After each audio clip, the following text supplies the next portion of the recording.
Hey guys, it's Sithlore. Now that I've finished my Witch Doctor, I needed to come up with a new class to do some skill analysis on, and so one of my fans and subscribers requested that I cover the Monk next. So that's what I'm going to do. And the first skill that is available to the Monk is Fists of Thunder. Now Fists of Thunder is a really good skill. It's by far the most popular primary skill in the game. And so we'll go over the runes in a minute, but basically what it does is it deals a series of 3 punches. The third punch does a little bit of knockback and AoE damage, but it's 110% weapon damage per attack, and you generate 6 spirit for every attack. So let's just take a look at what it does unruned. So as you can see, after the 2 attacks, then the third attack provided a little bit of AoE damage. So let's take out one more enemy, and then 1, 2, 3, 1, 2, 3, 1, 2, 3. As you can see, that's kind of how it works. So pretty basic skill, just does pretty good AoE damage, and you can go from there. So let's go to town, and we'll check out the different runes. So the first rune is Thunderclap, by far the most popular rune, because what it does is it provides AoE damage, small amount, 6-yard radius of 35% AoE of damage in addition to the 110. So that's the first aspect, is it does provide additional damage. So instead of being 110 damage, it's essentially 145% damage. As you can see, it is providing some AoE damage as a result. And I just got hit really bad with lag. So hopefully I'm still alive.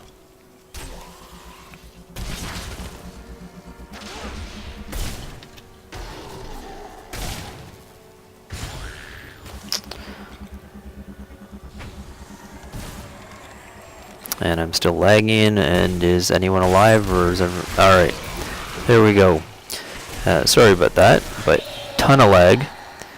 But take my word for it that the AoE damage definitely helped me there. So that's the first aspect, is this AoE damage that it provides. The second part of it is, as you can see, I just teleported to this enemy. So it does provide teleportation, which has advantages and disadvantages. The advantage, of course, is you immediately can go to wherever the enemy is. The disadvantage is, and it's not going to be a disadvantage for these type of enemies, but the big disadvantage is when you're dealing with mortar, desecrate, plague, that kind of thing, is because of the fact that you're teleporting right on top of all of these enemies, you're going to be standing in the mortar, in the plagued, and those type of elements. So you'll take a lot of additional damage from being so close to the battle. But this is a really, really powerful skill, and does a lot of damage. So that's the reason that this is so popular. The next skill is Lightning Flash. Now Lightning Flash increases your dodge chance by 16%, but the 16% is extremely misleading. Now my dodge chance right now is 33%. So by increasing your dodge chance by 16%, you would expect that to go from 33 to 49%. But that is not what happens. Let me find an enemy, and we will show you exactly what happens. The math you can actually take a look at on my website, and has the formulas of how it's calculated, but what it does is it increases the dodge chance by 16% of the 33%. So essentially it's going to increase it by a little more than 5%. So my dodge chance now is 33, and then it goes up to 47. So it does increase it by actually a lot more than the 5% that I expected, just offhand without actually going through the math. But it does not increase it by the full 16% that you would initially expect. But it is quite a bit of additional dodge chance, so you can see dodge, dodge, dodge, take some damage, So it's a very good defensive skill that it provides. So like I said, you don't have the same amount of damage that you're doing, but you are able to have some additional survivability as a result. The disadvantage of dodge stance, of course, is again it's an all or nothing thing, and so you can't really predict when you're going to dodge, when you're not going to dodge, and that type of thing.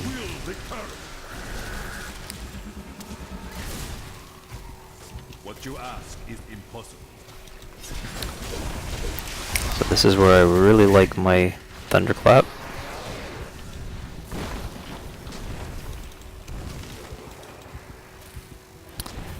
For the additional AoE damage.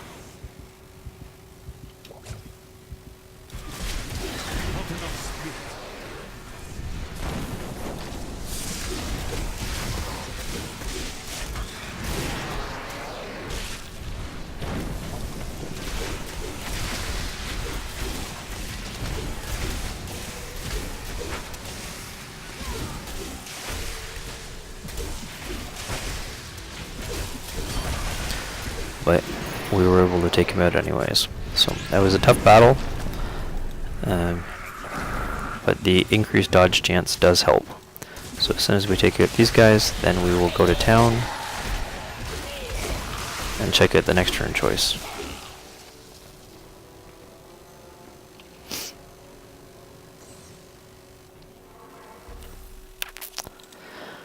So the next rune is Static Charge. Now this provides, it's a great, it's the highest damage skill.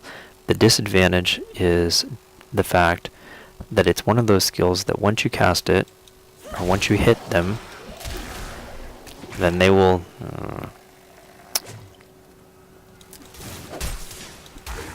continue to take damage from you over the next 5 seconds.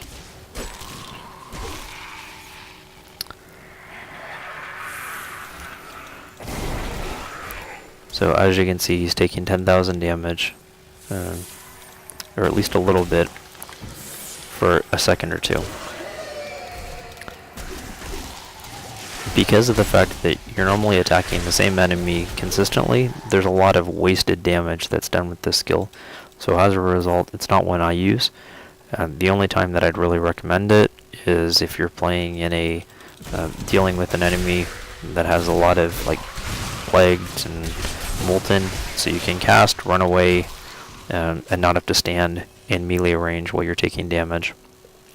But overall, I don't recommend it. Quickening, this is another skill I don't recommend. You'll notice most of the time that I'm playing, I've got a full mana bulb anyways, and so this is one of those skills that, oh, let's take a look. And okay, so I'm still generating mana. There, I was able, I don't know if you were able to see, but my mana bulb, or my spirit globe bulb did recharge a little bit faster as a result, but I'm already back at full mana. I'm using extremely slow attack speed right now. I'm only at 1.2. Usually I dual wield. I'm just testing out this weapon, and when I dual wield, I have an attack speed of about 2, so it only takes me 2 or 3 seconds to recharge my spirit completely. But again, we'll take a look at this, and so I'm already full, and in short, like I said, unless you're dealing with a different build outside the norm and using something that is very spirit intensive, I don't think that the additional spirit generation is overly worthwhile. So the last rune choice that we've got is Bounding Light. This is, in my opinion, the second strongest rune choice from a damage perspective, because what it does is it provides 73% additional damage as lightning, but it's a larger area of effect, but it's only on the third hit. So 73% divided by 3 is approximately 25. So you're providing an additional 25% damage per attack. So as you can see, just by attacking right here, I'm able to take out a bunch of the other guys. There's the lightning there, and I'm able to take him out. So this is good when you are dealing with like plague packs and things along that line where you don't really want to get into melee range.